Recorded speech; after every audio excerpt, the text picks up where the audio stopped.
The keys feel heavier today, a cold weight pressing against your thigh as you walk the familiar stretch of Tier 4.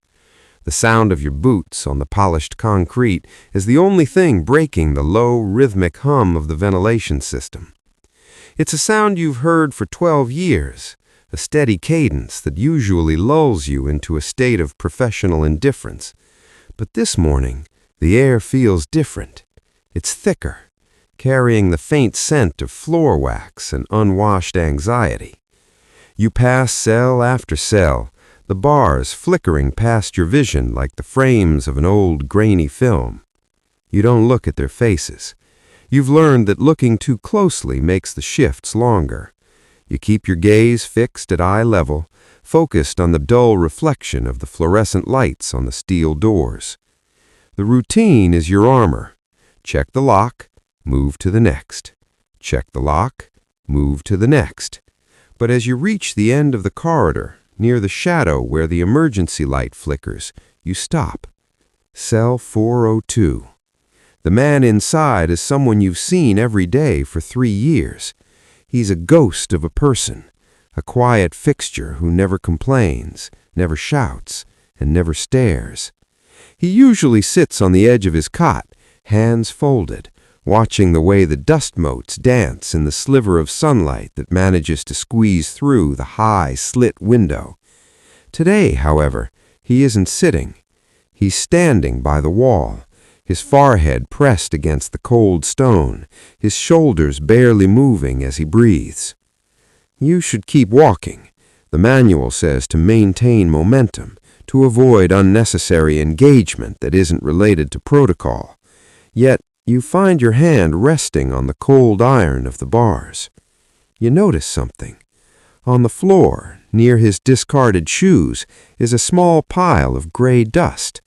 It looks like lint at first, or perhaps crumbled plaster.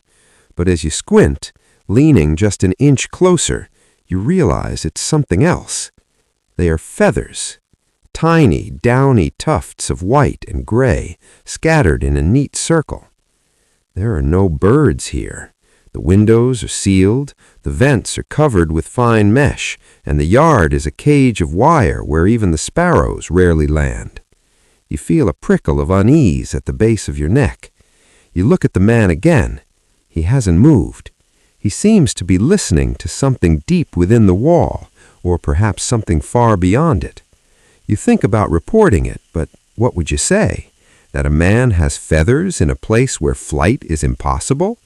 You imagine the captain's smirk, the way the other guards would joke about you finally seeing things after too many double shifts. You pull your hand back from the bars, the metal leaving a faint metallic scent on your skin.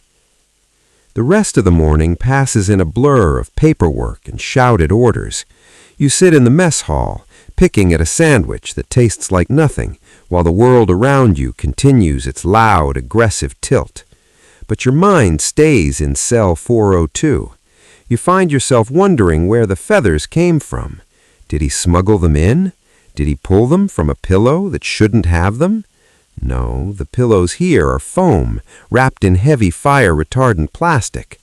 The more you think about it, the more the small, mundane reality of the prison begins to feel thin, like a veil that might tear if you push too hard. By the afternoon check, you find yourself walking faster toward the end of the tier. Your heart beats a little quicker against your ribs. When you reach his cell, he's sitting on his cot again. He looks up to you this time. It's the first time in 3 years your eyes have truly met. His gaze isn't filled with the usual resentment or hollowed-out despair you see in the others. It's clear, too clear. It's the look of someone who is already somewhere else. You try to look away, but your eyes are drawn back to the floor, to the spot where the feathers were. They are gone now. The cell is swept clean, the concrete polished to a dull, mocking gray. But as you look at the man, you notice something else. A small, dark smudge on his shoulder blade, visible through the thin fabric of his prison-issued shirt. It isn't a bruise. It isn't a stain. It looks like the beginning of a seam, a ripple in the skin that shouldn't be there. You feel a sudden, cold rush of vertigo, as if the floor beneath your boots has momentarily turned to water. You want to ask him, you want to shout, to demand an explanation for the impossible things you are starting to see, but the words die in your throat. To speak is to acknowledge that the walls you've spent a decade guarding might not be as solid as you believed. The shift change comes, but you find yourself lingering in the locker room long after the others have left. You sit on the narrow wooden bench, the smell of sweat and old metal thick in the air. You think about your own life, the quiet apartment, the microwave meals, the way you've built a cage for yourself out of routine and safety. You realize that you and the man in 402 are not as different as the uniform suggests. You are both counting the minutes, both waiting for a release that feels more like an ending than a beginning. But he has found something, a secret or a delusion so powerful it has begun to manifest in the physical world. That night, you don't sleep. You lie in the dark, watching the shadows of the blinds crawl across the ceiling. You think about the weight of the keys. You think about the sound of the locks clicking shut, a sound that used to represent order, but now sounds like a rhythmic slamming of doors against your own soul. You find yourself back at the prison an hour early for your next shift. You don't go to the break room. You go straight to Tier 4. The wing is silent, bathed in the eerie blue light of the night cycle. When you reach cell 402, the man is gone. Not escaped. The bars are intact, the lock is still engaged, and the camera at the end of the hall shows no movement, but the bed is empty. On the pillow, neatly placed as if it were a gift, lies a single long quill. It's white, tipped with a shimmering, iridescent silver that seems to glow in the dim light. You reach through the bars, your fingers trembling, and pick it up. It is lighter than air, yet you can feel a faint vibration, a hum that travels up your arm and settles in your chest. You look around the empty cell. There are no signs of a struggle, no clothes left behind, just the quill and the lingering scent of high altitudes and ozone. You stand there for a long time, the silence of the prison pressing in on you from all sides. You realize that no one else will notice he's gone for another hour. No one will care how he left. They will call it a security breach, an impossibility, or a clerical error. But you know the truth.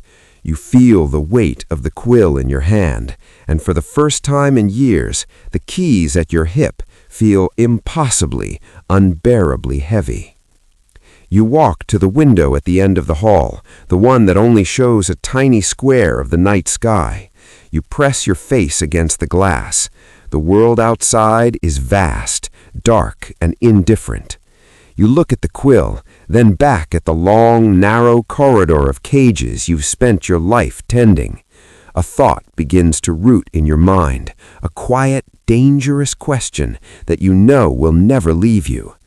If the walls can be bypassed by someone who simply stops believing in them, what is actually keeping you here? You realize that the lock isn't just on the door, it's in the way you breathe, the way you walk, the way you've accepted the weight as natural. You stand in the blue light, the quill hidden in your palm, wondering if you are the guard or just the only prisoner who hasn't learned how to grow wings yet.